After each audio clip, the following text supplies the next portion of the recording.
Do you suffer from stress, anxiety, or depression? Do you find it hard to focus or to contain your emotions? Any of these things can take you down. So, what then are your personal health practices? If you don't yet have an integral or holistic wellness practice, you're in the right place. Podcast host Susan Axelrod, the confidence coach, has been practicing holistic wellness for 25 years. Along the way, Qigong and Tai Chi found her. After tiptoeing in, she dove into a committed practice and became a teacher and integral wellness consultant. She'll tell you Qigong and Tai Chi changed her life. In this podcast, she interviews practitioners, inviting them to share their stories about how these practices changed their lives too. Go grab your journal. At the top of a clean page, write down, "I want to feel better."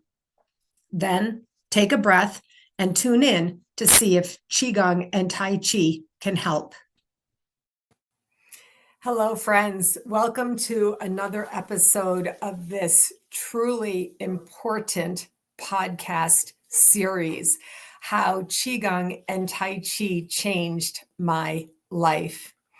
Today, my guest is Jill Robinson. And as you know, if you have been following the series, I'm going to read her bio directly because I want you to understand all the different kinds of people who become Qigong practitioners.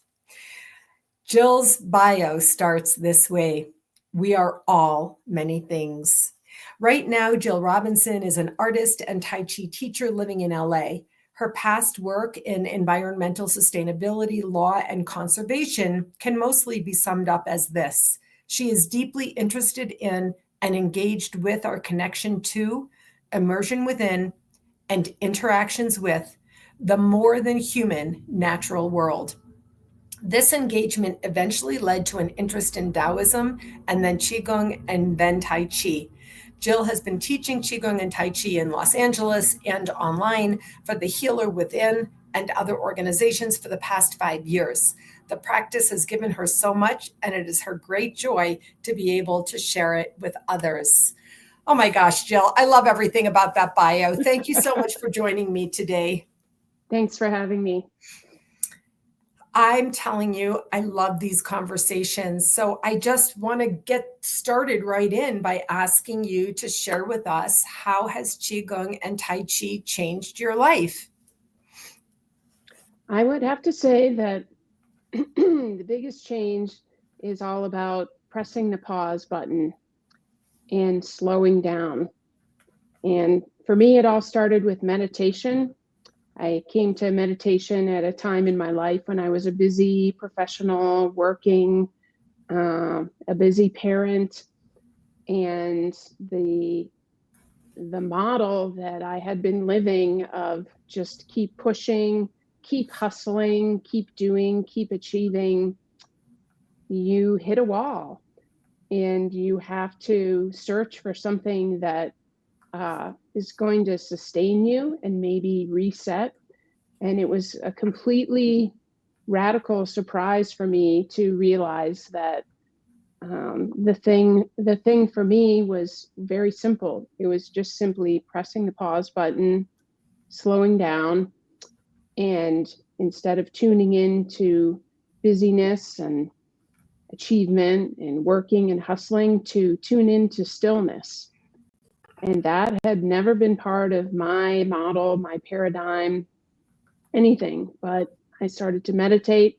I read the book by Roger Yonkey, The Healer Within. And that was really a radical book for me. Just the notion that we are all in charge of our own well-being. And we need to be proactive about that, but proactive in a way that's really different from everything else in Western culture and modern life. It's not about doing, and it's hard to do a thing that is not about doing. You know, so that's how I came to it, and I read that book. I became curious about meditation and Qigong, and had been doing some yoga. and did a few workshops at Kripalu in the Berkshire Mountains Yeah. of Massachusetts, and had some great teachers there. One teacher, Micah Mortali, that does a program about being a mindful outdoor guide where you learn to meditate in nature. And that really was a connection for me, because my whole career has been about environmental conservation, sustainability, and just connecting people with the natural world in all kinds of ways. And so I thought, okay, this is the doorway for me. This is how I get in, and this makes sense for me. And as my life has evolved through different jobs and different stages of life, I've always been able to come back to that. And it's just such a great thing in life. And then to share that practice with other people. And at first you're teaching, and it's all about like, oh, let's learn the movements, and what's the physiology of this, and is this lowering your blood pressure, is this increasing your mobility, and all those things are really important and great and cool, and good. But for me, it's really become more of it's a deeper practice. For me, it's more about the heart, and that's where I think that I want to ground my practice, and in trying to convey and share that with other people, that like, let's do these movements together. But really, we're not trying to perfect a particular movement. We're not, this isn't really choreography. This is a way for us to walk through that door to stillness and see what we find when we get there. And that, I think, if people get there, or if we get there together, that's the part of the practice for me that is just so meaningful and important to me. Oh my gosh, this is so good. I already had to turn my page of notes. Oh my gosh, I want to pause here for a second. And everybody knows, if they follow me, I do this, and I've done this already in this podcast series. I just want to invite our listeners and viewers to replay this already till now and listen to the life that Jill just described. I looked over at the bio and I was like, oh, her past career in environmental sustainability law and conservation. And you described that, that life of achieving and doing more. And I wrote down in the note, I wrote ditto, like some of the things that you described. And your journey began with meditation. Mine happened to begin with walking in nature, as it turned out. So that part is the same. But I really want to tune in to this idea that I call it coming to conscious awareness. It's the first phase of my method, that you came into conscious awareness that you were living a life that was no longer really fun for you or serving you in some way. And you needed, I guess, meditation, as it turns out. And then you learned about, the quiet within, which is what leads to the healer within. There's something I really do want to note that you said, which has become really one of the foundations of the thought about my doing this podcast series. You said, we are in charge of our well-being, and we need to be proactive about this. That was your quote, not mine. My people in my social platform know I talk about this a lot, but you said, we are in charge of our well-being, and we need to be proactive about this. Then you went through something else that was interesting, that we've learned in our training at the Institute of Integral Qigong and Tai Chi. Yes. About how much we start with the breath, then we get to the movement, And then we end with the breath again, where you used the word just going deeper and having it be about, the heart center. I love this so much. I would love to ask you to share a little bit more of your thoughts on we need to be in charge of our own well-being. Yeah. I think for me, it's something I realized doing Tai Chi and Qigong, especially Qigong, and teaching it, was that it's a way of being, and the way of being is pretty simple. For me, the way of being is just do things slowly instead of trying to do things quickly or fast. And instead of having a, like, I want to get all these things done, just give yourself time for the things in your life, and give yourself time for stillness. And it's when you do that, it's amazing what you will notice about yourself, about the world. You mentioned going for walks and the nature walking. A lot of people say, oh, I can't meditate, it's just I can't sit still, is Yeah. probably the number one thing people say. And so I say, okay, don't sit still. Do a mindful walk in nature, and your eyes are wide open, you're moving. Maybe you can slow yourself down a little bit and just see what you notice. Or, sit outside in the morning. We do this practice called a sit spot meditation. You find a spot, it might be your your back porch, your front porch, a balcony, a yard, a park, and you just practice stillness. Your eyes are wide open, you see what you notice. And it's a wonderful way for people to practice meditation that are resistant, and the more that you do that, I think the more that you realize how good it feels to do that, and you become proactive because you start to integrate these things in your life, and you realize, oh, maybe if I just slow down some of the things that I do and try to do them really well, or at least try to just really be there, be present, which is maybe a word that's a little overused and not, people don't really think about it, what it means, because it's overused. But, Yeah. just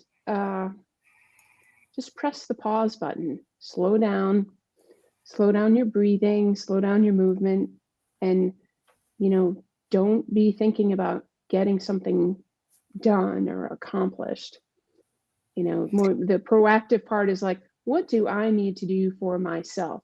Not all these things that I need to do for others, my work, my job, this task, that task, all these things that we all have a lot of things to do. But being proactive and taking care of yourself, I think, requires some non-doing, and just, whatever you need for yourself. Is the proactive part is actually doing nothing at all. And, Yes. So just like a full stop. full stop. So I want to Yeah. say, Jill, you couldn't know this, but the last 2 episodes I recorded of this, people shared their truth, which is that's it. That's the whole deal here. One person was so stressed from many things. Listen to the episode and hear about it. He had a stroke. Mm. Another person was so stressed, she had a brain hemorrhage. Mm-hmm. And both of these people today are alive and well, thank God. They are Qigong and Tai Chi practitioners. And so Mm-hmm. when Jill Robinson is telling us to realize, or at least get curious about the benefits of pausing, slowing down, and taking time for yourself. Like Dick Schwartz, I always capitalize the S in self. And for me, that equals soul. I just want to say to our listeners and viewers today, please pay attention. Honestly, now you've shared with us, I wrote it down 1, 2, 3, a very simple 3-step strategy that, please believe me, could change your life. It's called the sit spot meditation. 1, find a spot, any spot. If you're lucky, you can go to a beautiful spot like Sedona, where I happen to live close by. But I didn't always live here. You can go on your back deck. Number 2, practice stillness. Slow down your breathing and leave your eyes open and simply practice stillness. And number 3, with your eyes wide open, see what you notice. Oh, this is so good. I'm going to put this in the notes. Like this is so good, Jill. This exercise, in my day, my former type A self, as I also was, in my books, one of my books, it says you could always hear the click, click of my high heels walking down the hall, at work. Yes. And in my old days, that's why I'm slowing my cadence also. I hear your slowed vocal cadence. And in my day of being a really, really excellent type A, I would have said, I can't do that. Just like you said, people say, they say, I can't sit still. That was me. But anyone who knows me today is like, that was you? What do you mean? You're so different from that. Yeah. And so I'm really, then you said, these are your words, start to integrate these things in your life. Ask yourself, what do I need? This is so good. Like, I literally want to cry. I don't think crying is wrong. Yeah. Yeah, it's true. It's the emotion, the soul showing herself. Yeah. Gosh. So, all right. So you are teaching, it says you're teaching. Talk a little bit about your teaching, if you would. Yeah. It's kind of evolved. Like every other person in the world, the pandemic changed how we did things and changed our lives in different ways.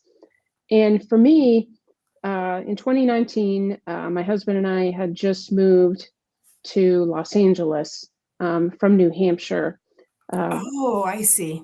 Yeah, big shift. We had lived in New Hampshire for 17 years. Our kids grew up there and, lived there for a long time, and then moved to Los Angeles, the west side of, really busy urban area. And then in 2020, the pandemic. So right after we moved, I was kind of exploring different options here, maybe trying to do the outdoor guiding or, maybe teaching yoga or teaching Tai Chi. And I had kind of shifted from my previous career into doing these things, Holistic modalities. holistic modalities.